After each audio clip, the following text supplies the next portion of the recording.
Million Words by J. Townsend. This is my house. I'm rarely able to leave it, except to see my doctor or therapist, or to spend 20 minutes at the grocery store. If I'm lucky, I can go to the library, or spend 30 minutes at the local cafe with headphones on without thinking I'm being followed. I spend my time around others, as most do their lunch breaks at work, in 30-minute increments, often piecemeal and rarely venturing from my solitude. You see, I was diagnosed with schizoaffective disorder after my first psychotic break. I effectively can't line up my reality to those around me any longer, even with some scary strong antipsychotics taken daily. It's been a long and slow road to being semi-normal again, and it's not the only condition I've been diagnosed with. I want to tell you what it's like being a person who's lived through diagnoses of cerebral palsy, ADHD primarily inattentive, muscular dystrophy, the aforementioned schizoaffective disorder, synesthesia, and high-functioning autism. I want to see if my lifetime of events are worth sharing to show the development of the conditions, perhaps to see if doing this gives me a chance to get off disability and make a living again, so I have new stories to share. Likely it's just to see if I can do it before the rest of my hands go. Maybe it's to show you that it's okay, that you can survive it, thrive in spite of it all. But I think to show you I have to start at the beginning. Before memories. I was born October 2nd, 1988, at 26 weeks, 14 weeks prematurely. I weighed 2.2 pounds, 1 kilogram, the same as a block of butter. At some point, one of the nurses disfigured my face by shoving both tubes through one nostril. They had to cover me in cling film so people didn't touch me so my skin didn't break. I used to scream anytime anyone tried to move my arms or legs, and I was diagnosed with cerebral palsy. I was in the ward for 3 months before being able to leave to come home. Off to England. We moved to England when I was 3.5. My first memory is of watching my brother and me playing games in bathrobes and watching them on the television. We would spin for ages until we ended up collapsing on the floor, laughing as the room spun around us. I don't remember much of that house, other than we lived in Bracknell in a two-home building on a farm with a hayloft, which we were never allowed to go into because of rats. Our neighbors had an arched walkway leading into their garden with a white picket fence. We would run through the garden while our mother had tea and chatted. One time we went to a farm festival down the hill. I got to see my first cow up close and an owl perched on someone's wrist. Another time I got caught playing naked in the rain. I was filling pots with the rainwater and dumping them on the ground, having a grand old time. My dad came home and asked me what I was doing. I just laughed and came inside to warm up. My mother was a knitter. I used to borrow her yarn, trying one end of it around a lamp or a table or chair leg, and then running it in straight lines all over the house where I thought the light bounced off of each item to the next. I would do that until all the yarn was gone. My parents used to call them my spider webs. As a family, we would go for walks through the fields. Oftentimes, the local kids and I would go explore while our parents were busy. Once we were deep into the field and found a wire-meshed wooden box sitting by itself. A dead crow was laying in the bottom of the crate, flopped on its back. That was the first time I had touched something dead. I did not enjoy it. This comic interrupted by a medical emergency. I'm sitting in the airport waiting for my plane to take me to Arizona. Soon I find out if my mother is going to die in a few days. I've been ready for this since my dad died. She had COPD and has required oxygen to breathe for months. Been downgrading ever since. I think back on my life with her as the plane prepares to fly.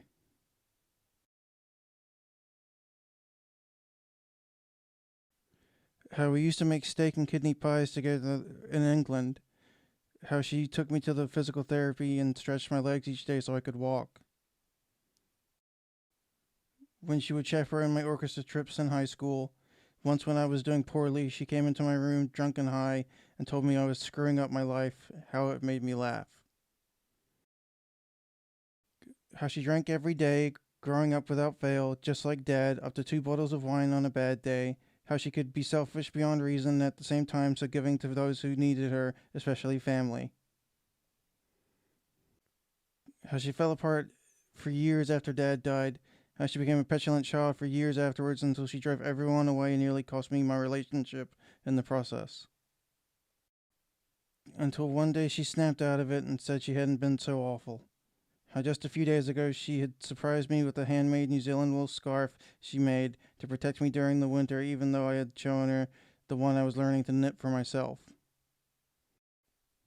I was given a drink coupon with my ticket. The guy next to me who I gave it to orders a whiskey with a full can of soda water. I get the tomato juice, a fan favorite. There's hours left on the flight and I can't seem to keep my mind occupied. The toys I brought don't interest me. I spend the flight writing this as best I can, even that falters after a while. I visit Mum. She looks worse for wear, bloated. My brother and I are both shaken at seeing her. We both offer our small prayers for her recovery. She squeezes my brother's hand when he mentions bringing books to read. Hope flames the light. We leave her without being able to help. True helplessness fills the car on the ride home. Silence. A couple of days pass with little improvement. Janelle, a friend of Mum's, arrives early and takes me to see her. We talk about the end of life while she drops off some mail. We arrive at the ICU. The smell of shit hits you the second you walk in. The cardiac doctor is there and tells us she has arrhythmia. Mum is open-eyed and makes eye contact with me. I squeeze her hand and tear up. I'm scared for her. The pulmonary doctor comes in and tells us it'll take a couple of days to get her right. His bedside manner is to yell this to her as though her hearing is affected by her lungs. I suppose this is the normal way to be clear. I have to sign a consent form to get her a mainline IV. I read the first 25 pages of the novel I wrote to her. Her eyes shut, but she nods when I stop to ask her if she likes it. They have me leave to Turner. When I come back, her eyes are shut. I assume she's sleeping. The main care doctor tells me she's not ready to have the breathing tube removed for a few days.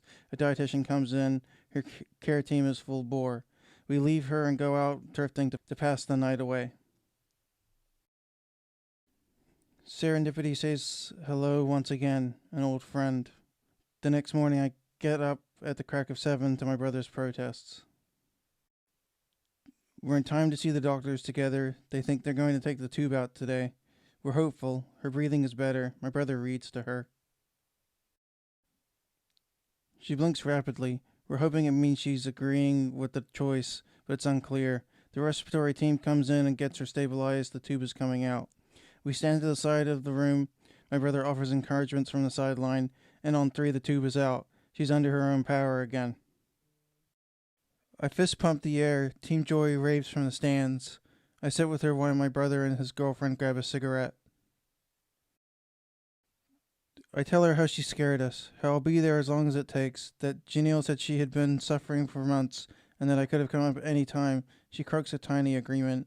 We leave her to rest and regain her voice for the day. We visit her in the afternoon. She's hooked up to a BPAP machine. It forces breath into her lungs. My brother reads to her, people of the book. It's not bad. She rests while he continues. A food technician comes in and asks if she's ready to try eating and drinking. The tube could have damaged her swallowing mechanism. They remove the BPAP machine and give her a nasal canyon air tube. They raise her bed up. Shit, she says. They do a swallow test, a spoonful of cranberry juice, pudding, a sip of water, a graham cracker, more water. The bed malfunctions as they try to lower it. They reboot it. Mum is talkative for the first time, laughing. We chat. My brother begins reading to her again. She says she feels better, doesn't need the fentanyl drip, just Tylenol. I go and let the attending nurse Colin know. He says that's great, but he's already gave her the drip during her swallow test. He smiles. Perhaps that's why she's feeling better, he says. We laugh. Mum and Keegan laugh as I recount the conversation. The mood is wonderfully light. Keegan reads on. She purses her lips. I bring a small plastic cup of cranberry juice to her lips. She's still not strong enough to hold the cup steady. The respiratory attending comes in and sets up a nebulizer for her to breathe through. Puffs of vapor bloom. Keegan reads through a sex scene from the book. The protagonist licks lamb juice from the fingers of her new lover she's just met a couple of hours prior. He ends on that scene. Mum needs us to bring her a hairbrush. I forget to bring the hairbrush the next day, so I pop over to the Walgreens on the corner and pick one up. She's getting her hair washed when we get in there. Mum will be moving into the hospital tomorrow. Spirits are high. They put a breathing mask on her. It streams vapor as she breathes. We chat about her. She doesn't remember how she got into the hospital, only that she got pneumonia from her trip home and had been sick alone at home for months. She tells us her legs had buckled when she tried to stand under her own power. 2 nurses held her up. We chat about the kombucha she'd been making, raspberry and mint sitting on the counter, waiting for us to burp it. Hospital food comes out. We all agree it's delicious. Keegan leaves the room. Mum mentioned how the nurse had been blue for 2 days. She shows me her swollen hands. We leave on good terms. On the way out, I hear a little girl laughing and ask the others if they hear her. They didn't. Is this someone new? After a visit to her later that night, we head out to In-N-Out for a late dinner. I have to wear earphones because I think the people next to us are talking to me. They don't mention anything useful. The game is still on. The next day we wake up early to go see her. The doctor comes in. You've graduated from this unit, he says. Your family is here for the graduation party, he jokes. Ambien comes up. Mem recounts the story of being in Vegas and walking stark naked out of her room and being caught by security down the hall who wrapped her in a blanket. It happened again at a local casino. She woke up in the elevator and spoke to the concierge. I've been sleepwalking and I don't know where I've been. Can you take me back to my room, please? The guy helped her out. Keegan tells her about his attempt to burp the kombucha and how a bottle had geysered out of the sink and covered the kitchen ceiling in dripping liquid. He attempted to mop the ceiling, but it didn't go too well. Mom gives me a list of things to get her, and Keegan and Christina say goodbye. They'll be packing up to leave back to California today. We come home and have lunch. Christina makes cookies.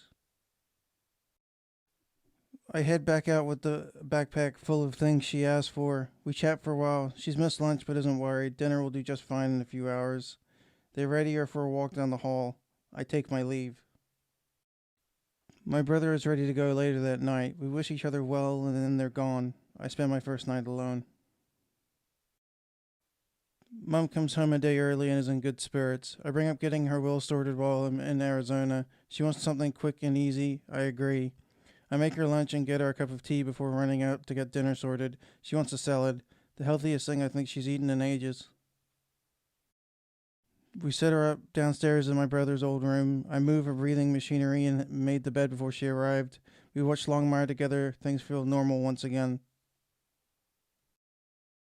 A couple of weeks later, I fly home. Mom tells me how much she appreciated how long I stayed. Back to the main comic. I started school at 4.5 at Streetley School. The first thing I remember doing there is sitting down with a group and finding them talking about semicircles. I imagined a line coming off of the rounded edge of the circle and remembered that they were called tangents, though I didn't really know what that meant. The line drew itself on the board in deep red from the black inked semicircle and stayed there until I looked away. I didn't have many friends at school. I didn't socialize well. I did go to a schoolmate's house once. We ran around the house and he slipped on the steps at the front of the door and cracked his head open. I wasn't invited back. There was this one girl who would talk to me whose name I can't remember. Something to do with soccer, I think. We would sit outside in the field and build daisy chain necklaces for each other each day we were outside. Hers were always very long compared to mine. They had a huge hall where the students would go to learn about other countries.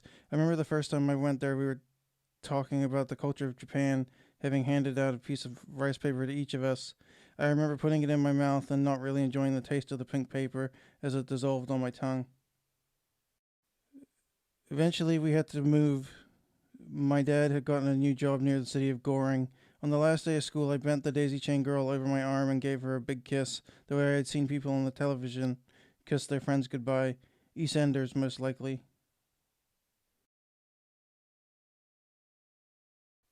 She promptly burst into tears and ran to her mother.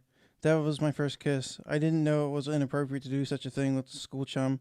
I figured that was just how you said goodbye properly. I don't remember much of the new place we lived, other than it had a metal jungle gym in the backyard, and that our fridge had a postcard with an owl on it that I used to like to look at while I waited for Dad to get home. My mother took me into Goring, where we now lived, one day. On the way to where we were headed, we passed a small donut stall. Mom stopped and bought us a bag to share. They were the greatest thing I had ever eaten up until that point, much better than the steak and kidney pies I would help my mother make. Eventually, we moved back to New Zealand in 1995. We moved to Kinross Street in Blockhouse Bay. Our house was down a long and steep driveway.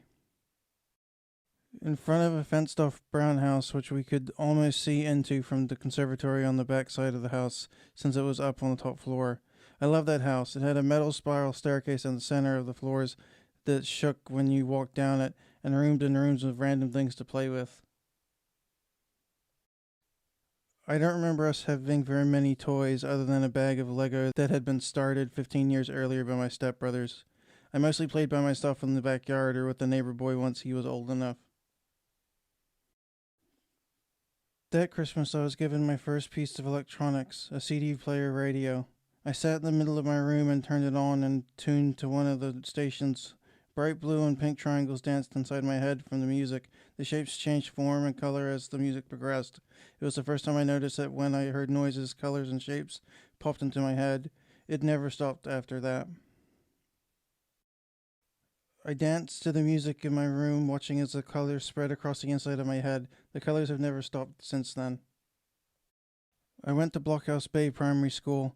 I mostly remember spending my lunches in the library reading Asterix and Obelix comics.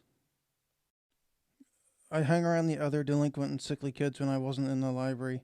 I remember once my friend brought his medical mask to school and I ran off with it, and he had to chase me to get it back, and he wasn't able to catch up to me being asthmatic. I was being an asshole, but didn't mean any harm. There was a story-tall metal slide in the playground. One day someone pushed me from the edge of it at the top of the thing. I remember falling and slamming into the tan bark and feeling a spasm rock my body. I'm not sure if I got concussed or not, but it hurt for the rest of the day. I didn't come to school with lunches. It was the normal thing for me. One day a teacher noticed and asked me where my lunch was, and I told her I didn't get one. The next day, during roll call for the hot lunches, my name was the last one called. I was given a meat pie, juice, and a cream donut. I fell in love with cream buns right then. She was a lovely teacher. She gave me an intelligence battery one day after class. I had to identify shapes. I was given a cone, but didn't know what the word for it was called, though I knew it was triangular, so I said triangle, though I was thinking of a traffic cone. I'm not sure of my score, but my classes became much more fun after that. The problems became much more interesting, especially math class, where I did very well. One day my dad brought home a computer from his work. It was a heavy behemoth and the screen glowed green when he turned it on. We kept it in the anteroom on the lower floor. 2 days later, my little brother, all of 6, ran himself a bath and flooded the bathroom upstairs. The computer was ruined. Dad was upset, but he didn't take it out on him. Eventually, Dad went to the local casino and won 5 grand playing blackjack. He bought us a compact with a color screen and a Pentium 2. He would go on to write a book on how to win at blackjack just for fun, but he never released it since it had already been done before.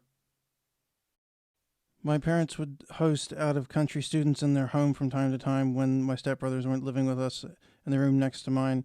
We had a German exchange student at the time. He introduced me to Quake and Doom.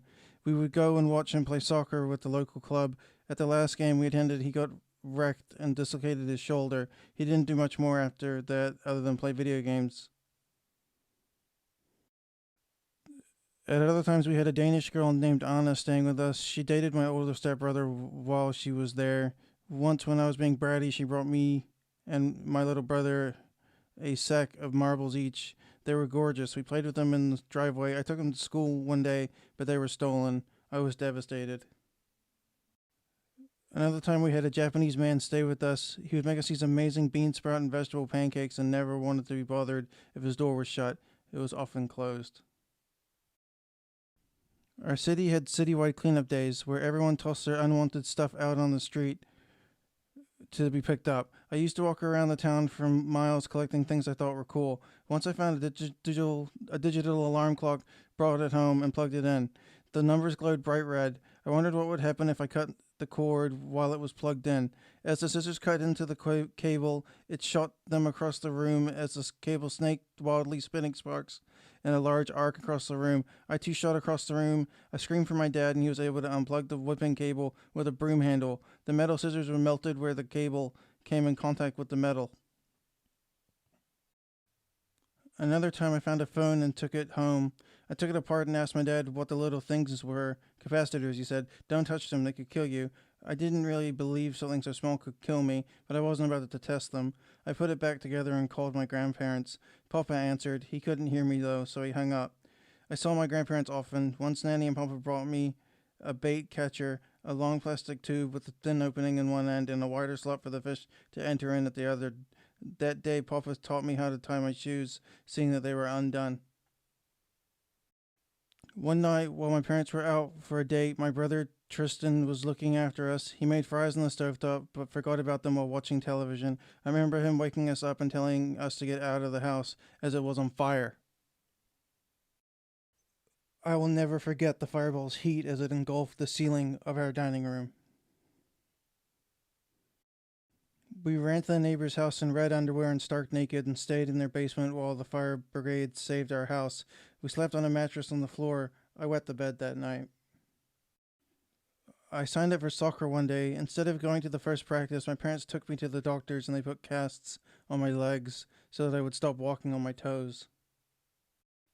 No one would play with me or sign my cast for the 6 weeks I had them. I needed crutches. I would sit by myself during lunch and recess, not being able to move very well, playing soldier. My stepbrother came over one day. He had a blue skull earring in his ear. I thought it was the coolest thing. I wouldn't see him for years after that visit. On February 10th, 1998, we moved to America. We came into LAX, and I remember how huge the room was and how small I felt sitting in line with my little brother as we went through customs, clutching a stuffed bear and donkey between us. My two older brothers didn't come with us. Keegan called his donkey Elvis. I didn't name my bear. Thank you for listening to my 100-Day Comic Challenge, Volume 1. Jay.